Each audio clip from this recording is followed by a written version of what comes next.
नमस्कार. व्हिडिओ शिकत शेतकरी बंधूंनो, पीएम किसान सन्मान निधी योजनेच्या हप्त्याच्या प्रतीक्षेत असणारे शेतकरी बांधवांसाठी आनंदाची बातमी आहे. लवकरच तुमच्या खात्यावरती पीएम किसानचा हप्ता या ठिकाणी क्रेडिट केला जाणार आहे. शेतकरी बंधूंनो बघा, 30 जून 2026 तुम्हाला केवायसी करण्यासाठी या ठिकाणी मुदत देण्यात आली होती. पण त्या मुदतीच्या आतमध्येच म्हणजे 20 जून 2026 रोजी तुमच्या खात्यावरती पीएम किसान सन्मान निधी योजनेचा हप्ता या ठिकाणी क्रेडिट केला जाणार आहे. त्यासाठी तुम्हाला ॲग्रीस्टॅक म्हणजेच फार्मर कार्ड काढलेलं पाहिजे. ज्या शेतकरी बांधवांनी फार्मर कार्ड काढलंय त्या शेतकरी बांधवांच्या खात्यावरती 20 जून 2026 ला येणारा हप्ता क्रेडिट केला जाईल.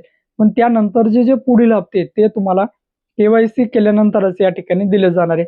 90 लाखांपेक्षा जास्त शेतकरी बांधवांना या ठिकाणी पात्र करण्यात आलेले आहे. आता बघावं लागेल की नमोचा हप्ता या ठिकाणी 20 जूनला येतोय की त्यानंतर या ठिकाणी येतोय. नमोचे जवळपास 2 हप्ते या ठिकाणी पेंडिंग आहेत.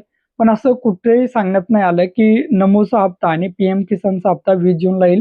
तशी कुठल्याही प्रकारची अपडेट तुर्तास तरी सध्या आलेली नाही. जर तशी अपडेट आली तर नक्कीच आपण त्यावरती व्हिडिओ घेऊन येण्याचा प्रयत्न करू. येणारा जो पीएम किसानचा हप्ता आहे तो तुमच्या फार्मर आयडी नुसार 20 जून 2026 ला तुमच्या खात्यावरती क्रेडिट केला जाणार आहे.